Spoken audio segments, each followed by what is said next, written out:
Now we want to move to our next story, which is the Horn of Africa, where a permanent cessation of hostilities was signed yesterday between the government of Ethiopia, the Federal Democratic Republic of Ethiopia, and the Tigrayan People's Liberation Front, one day before, of course, today, which is the anniversary of the launching of the TPLF war on November 3rd of 2020. So a lot happening here on that anniversary, and we are very happy to be joined yet again here on the show. She hasn't gotten sick of us yet. Hermela Aregawi, who is a Ethiopian-American journalist with Eye on Africa News and also with the No More movement. Hermela, thank you so much for being with us. Thanks for having me. Listen, if you're not sick of me, I'm not sick of you. Well, that's very good to hear. We are definitely not sick of you, and I don't think anyone watching is either. Now, I think for a lot of people, ourselves included, Hermela, we were on yesterday, people have probably, some people have seen what's happening in terms of this quote unquote peace deal. But maybe for those who just have not seen much beyond maybe that something happened, if you could just give a capsule view of, what was agreed to in South Africa yesterday after 10 days of mediation. Yes, yesterday was a historic day in South Africa after 10 days of negotiations between the Ethiopian government and the Tigray People's Liberation Front, a rebel group that started this war to the day 2 years ago. And what they signed is essentially a peace deal. In it, the TPLF, the Tigray People's Liberation Front, has agreed to disarm, demobilize, and help reintegrate TPLF combatants into Ethiopian society with security considerations. And the timeline for that starts now. 24 hours later, the commanders and leaders on both sides are supposed to be speaking with each other to talk about the process of how to do this. And then within 30 days, the Tigray People's Liberation Front is going to be completely disarmed per this agreement. Per this agreement, the National Defense Forces of Ethiopia will be the only armed defense forces of the country. And then a couple of other points that I think are worth mentioning, although that would maybe be the biggest point, is that the Tigray People's Liberation Front has agreed not to aid and abet other armed groups in the country, which was suspected that they were doing that with the Oromo Liberation Association that operates largely outside of Tigray. And then they've also signed on the dotted line, that they will not work with foreign powers against Ethiopia's sovereignty. Again, to me, an admission of something that we all suspected that they were doing in order to push forward their regime change plan. So it's a hopeful moment. And, as skeptical as I am about how smoothly this will go, there's a lot of people I'm talking to, including in government, who say they really don't have that much on the ground at this point. As we saw, the military, the Ethiopian National Defense Forces, did make a lot of advancements in the last 10 or so days. So what it looks like to me, although I always leave room for more information, is that the Ethiopian government has essentially won this war militarily, and the negotiations in South Africa was terms of how to finalize it, which is how they were able to get the TPLF leadership to sign something this big. I don't believe that they would have signed it if they felt like they had some military capacity to be able to move forward. And also, it's just to save their own butts. This leadership, if they stayed in Tigray as the National Defense Forces were moving into the capital of that region, Mekelle, chances are they may have ended up dead like some of their predecessors, the CU Mesfin and two other main leaders of TPLF, who early on in this war were shot and killed while they were hiding out in caves and allegedly refused to surrender. So they knew possibly that was their fate. So what it looks like is they were trying to save themselves. And ultimately, I'll give them credit, they are going to save a lot more lives if this deal goes through as signed. Oh, Rania, you're muted. Sorry about that. Eugene last time. That's no, so you know funny. what is. I just sabotaged myself. I was like, oh no, okay. That's an important point. Is okay. So let's say this deal actually does go through. What are the chances of it sticking? I mean, at this point, it seems like the TPLF was forced into this by the realities on the ground, which is that they were losing badly and really had no other way to like save face. So how is the after 2 years? I guess I imagine people are asking this question probably inside Ethiopia. After 2 years of war, after several ceasefires broken by the TPLF, and ongoing offensives, after all of the aid that's been stolen and the atrocities committed, of course, as a war, I'm sure atrocities have been committed on all sides. But how is the, I guess, government supposed to trust that the TPLF will abide by this? Because in the past, whenever they've asked for a ceasefire or agreed to one, it's been used as an opportunity to regroup, right? When they're in a position of weakness, and to figure out future plans for future offensives. So I guess on the government, I imagine people in government areas are asking this question, like, why should we make peace with these people? What's the conversation around that? There is no trust. There is absolutely no trust of the Tigray People's Liberation Front. I don't think the government officials and the people are operating on that. I think that they are holding down their military defense positions all over Tigray. They're watching closely as to how the TPLF combatants move and how the leadership actually follows through with this deal. I don't think any of this is really relying on the TPLF. It's possible that we'll have a couple of more windy moments before there is actual peace. And then even after that, I mean, think about it.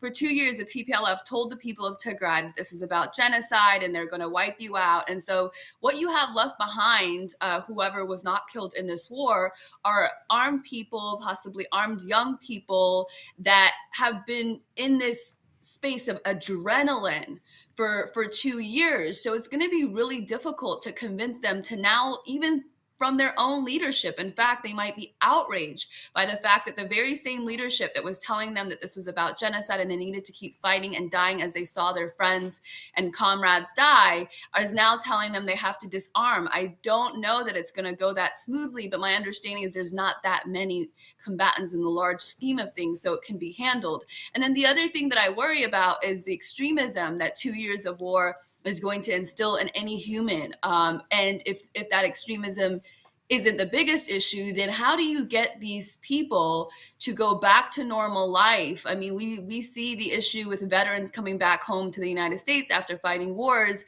They go into depression because the lifestyle is so different. I mean, something in you creates defense mechanisms to be able to deal with the war front, and then you come back home to just a regular life. And many of them go into depression, and we know the suicide rate is high among veterans.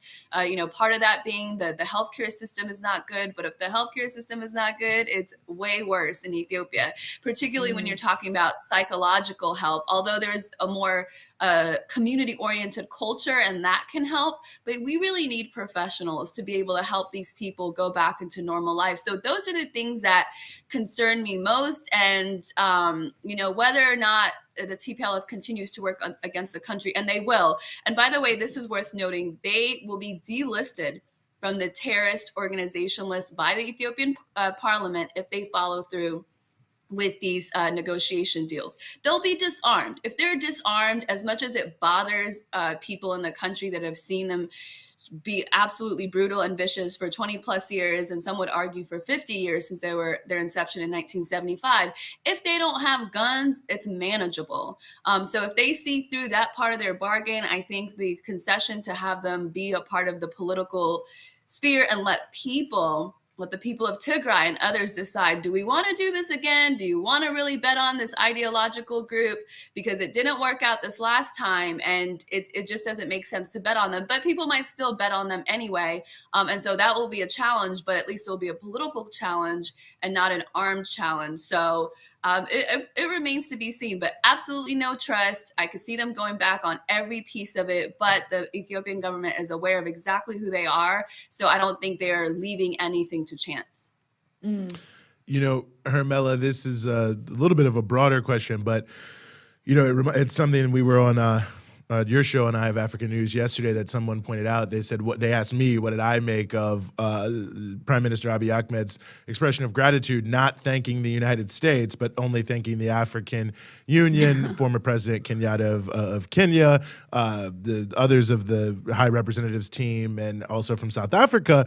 And it does raise, I think, an interesting question of a lot of people around the future of Ethiopia, because I think so much of what we have seen, the whole conflict, until 2 days ago, basically, the U.S. was backing the TPLF. Now, of course, everyone likes a winner, so the U.S. claims that they love what's happening now. But we know that some of the things around, the national sovereignty of Ethiopia, from the Gerd Dam to the tripartite alliance with Eritrea and Somalia, the sanctions that were leveled, sanctions by another name, by removing the Ethiopia from AGOA. A lot of people I know, at least, and I know that in Ethiopia on the ground, felt like that this was also an important moment for the country to recognize that there is, you can't count on the West either, and that really this was an inflection point for the country to start to, really raise itself up, but also explore more cooperation on the South-South and an African continental level. So I guess I just wonder, from your perspective, how important is that? Like, what lessons are important to draw about sovereignty, self-determination, poverty alleviation, and independence, from this continent that should be taken forward, in Ethiopia as the future becomes plotted?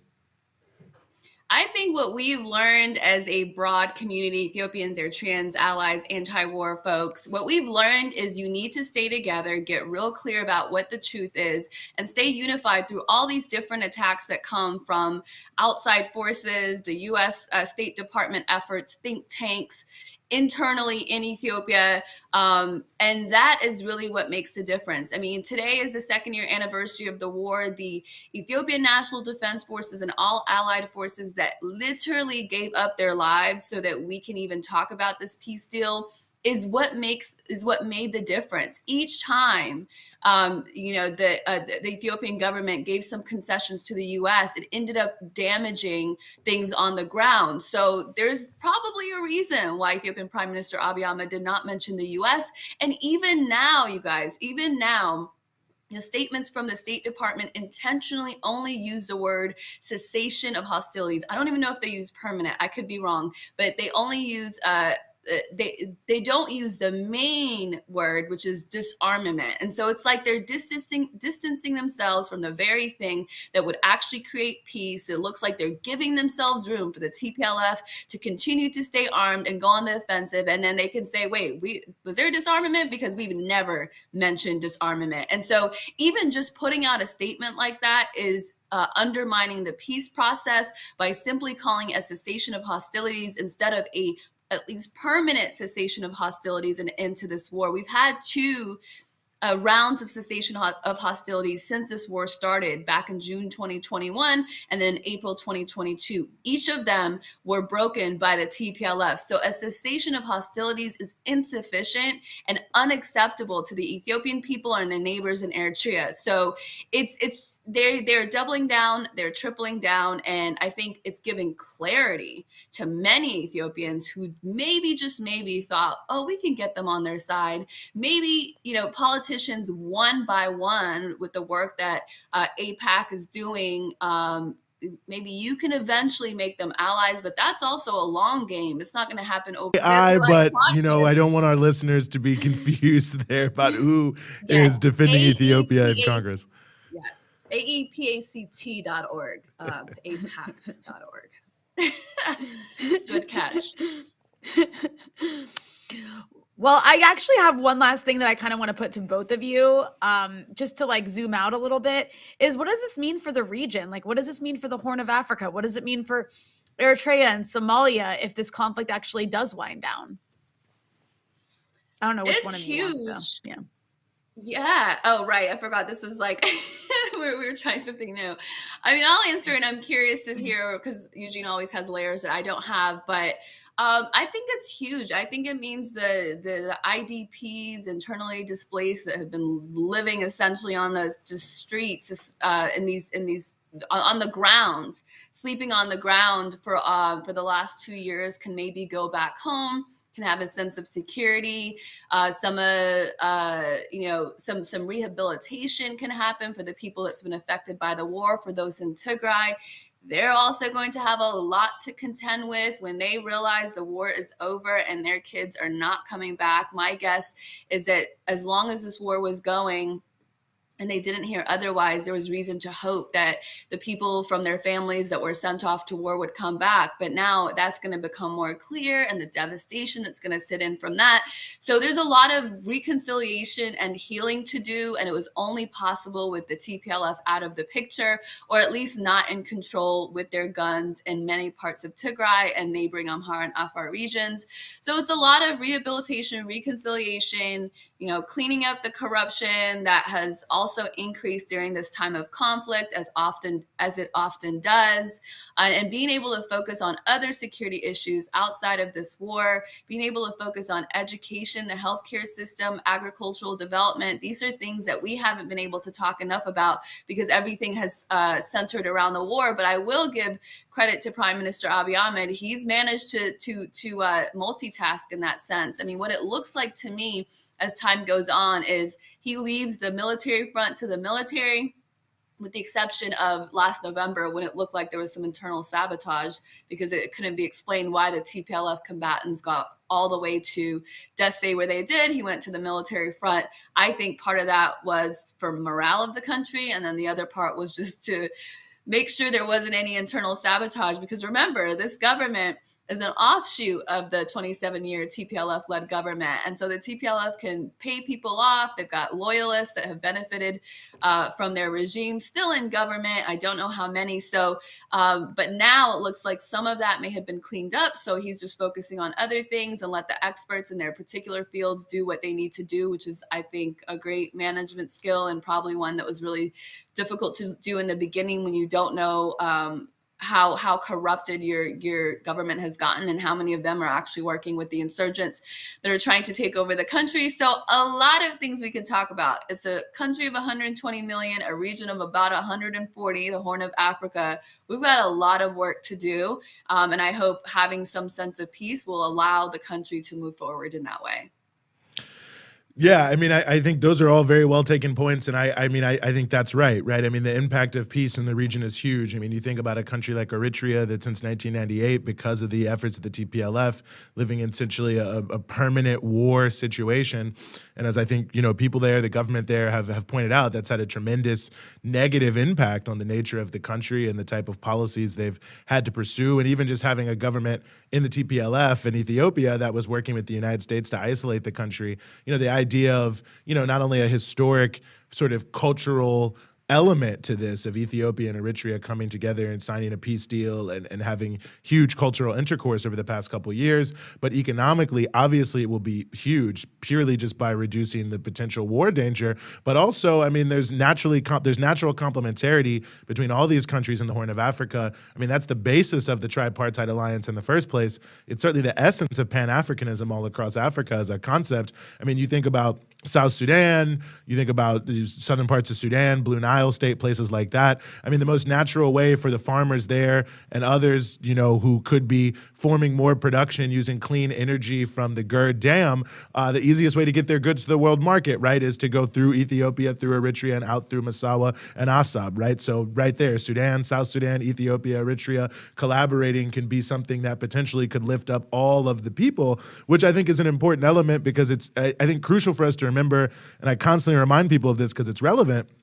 The entire thing that really removed the TPLF from the scene was the huge anger in huge parts of the country about the way the wealth that was being created was being funneled off to just a tiny clique of elites, and there was mass unemployment and poverty, and this is what led to the huge protests in 2014. This is exactly why Abiy Ahmed rose as a figure, because he was seen to be someone who understood the needs and the desires of the unemployed young people, especially, to change their lives. So that kind kind of agenda, I think a poverty reduction, poverty alleviation, empowerment agenda for people in rural areas and the urban areas is all very much on the table there. Food sovereignty is obviously huge. Ethiopia and Eritrea both talking a lot about that. And I think we're talking about wheat. We had Rutendo from Zimbabwe talking about the huge wheat crop. So the possibility of African food sovereignty advancing, I think, is an important piece on so many different levels. So yeah, we could go on and on, but as I said at the very beginning of this conflict, as many people will remember,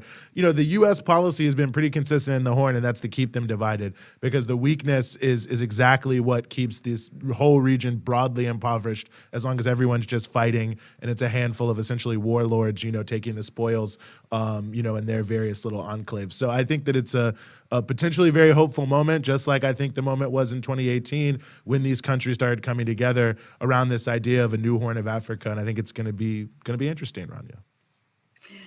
Yeah, absolutely. There's a campaign. There's a campaign going around that says "Trade, not aid." It was started before some months back, and it's coming back again. I mean, the U.S. loves to say, we give you guys this much aid, and it's like, we don't want it. I mean, it actually, from what I understand, the last batch was sort of forced on the country, which, there's suspicions they're coming in to do that, and they're gathering intel. Who knows what else they're doing? I mean, so many things that the Ethiopian and Eritrean people have suspected to be true have turned out to be true, especially when it comes to the West interference in there. So, like the Prime Minister recently said, I mean, aid is like, you can get addicted to aid. We want to learn how to fish. We do not want to be fed the fish. And that's something he's continued to say, which is so outrageous to some of the folks in the West. I remember, I don't know if it was Senator Coons from Delaware or one of the people in Congress, he was so angry about some of the developments in Ethiopia coming out of the Prime Minister's speeches. And one of the things he's just so outraged about was he said he doesn't need aid anymore. And it's like, what? Why are you so mad? So there's so many resources in Ethiopia. The Grand Ethiopian Renaissance Dam is allowing the country to actually have hydropower agreements and sell hydropower. And we know water is the future, energy is the future. So there's so many opportunities for economic collaboration. There's some privatization, limited privatization going on in the country. So that will bring in some much needed dollars. I don't know to what extent they're controlling that, but there is so many ways to work with Ethiopia and the Horn of Africa if that was what the United States was interested in doing. But over time, just like the Tigray People's Liberation Front, the U.S. foreign policy gets more obvious and obvious and obvious that it is really just about control. They do not want to share the power and share the resources, which is something that the Horn of Africa is willing to do, but they want to maintain their sovereignty. And that's not something that they're able to do right now while working with the West. And a figure or a proxy like a TPLF would allow them, would just literally hand them control. As long as they were able to dominate the region and amass wealth, they didn't care that the U.S. was in control. But this government is trying to do right by the majority of the people who do live in poverty and just need some basic needs met. And that's going to happen at a faster rate. It's already happening now, but it's going to happen at a faster rate once we have peace in the North. Mm-hmm. Well, Hermela, before we let you go, where can people find all of your work? You can go to eoanews.com for all news out of Africa from the perspective of the African people. And you can also watch the live interviews on youtube.com/Hermela TV. Both places give you the option to contribute, to support independent journalism, and definitely contribute to Breakthrough News as well, because we're great partners and we share a lot of the same audience. They love you guys, and I appreciate you too. Well, we appreciate you, Hermela Aregawi, Eye on Africa News. Thank you so much for joining us here on Breakthrough News. What'd I say? There's an S on that. Because, France Plural. 24 has a bootleg Eye on Africa. It really is bootleg. Like, for all the resources, they didn't even try on the logo. But mine's trademarked and it's Eyes on Africa. Okay, excuse me. I would never want anyone to confuse you with France 24. So, Never heard of it, so they're not doing all that good. Eyes on Africa, EOA. Let's just go with that. Either way, it's all great, however you find it. Thanks so much for joining us here on the Freedom Side. Thanks, guys.